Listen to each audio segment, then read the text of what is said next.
আসি মাঝে মধ্যে, আইসে দেখি যে এখানে এই ব্রিজ নাই, রাস্তাঘাট খুবই নিচু, যে কোনো সময় পানি আসলে সমস্যা তৈরি হয়। আপনারা কি সমস্যা চিন্তা করতেছেন যে এখানে কি কি সমস্যা? আমাদের এই ব্রিজ নাই, আমরা বন্যা আসলে যাওয়া আসা খুবই কষ্ট হয়। এই যে গ্রাম এখানে দুবলার চর নাকি, চর দুবলা, এবং এইখানে কতগুলা মানুষ বসবাস করে? এখানে প্রায় মনে করেন যে 100 পরিবারের উপরে। 100 পরিবারের উপরে, মানে অন্তত 1000 খানেক মানুষ আছে এখানে। আচ্ছা, বেশি আছে না আরো? আচ্ছা। আর এই পাশে যে মহল্লা, আর এই মহল্লা, এটার মধ্যে যোগাযোগ এই এই এই কাঠের ব্রিজ ছাড়া তো উপায় নাই নাকি? আচ্ছা আচ্ছা।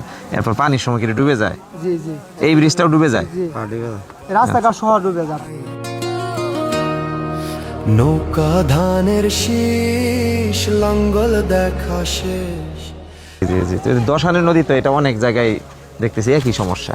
ওই যে ওইদিকে সাহাবদির চরের এই পাশেও আমরা একই সমস্যা দেখছি, দক্ষিণ পাড়াতেও না? ওইখানে আমরা শুনছি যে 800-900 ভোটার ওইখানে থাকে আর কি।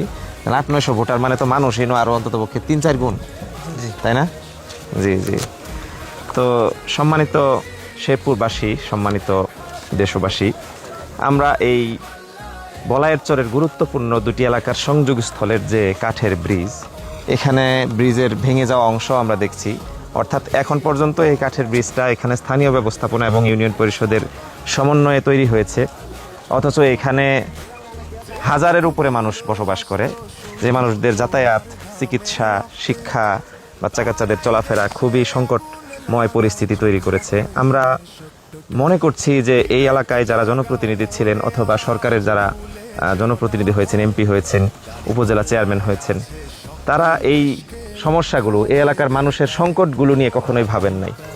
আমরা মনে করছি যে এই সংকটগুলো থেকে উত্তরণের জন্য আমাদের ঐক্যবদ্ধ হওয়া দরকার এবং ন্যায় এবং ইনসাফের সরকার প্রতিষ্ঠা করা দরকার। যারা কোনো এলাকাকে আলাদা চোখে দেখবে না, কোনো এলাকায় মানুষ সংকটে থাকলে সেই এলাকার সংকটগুলো দূর করার জন্য তারা বিশেষ ভূমিকা রাখবে ইনশাআল্লাহ।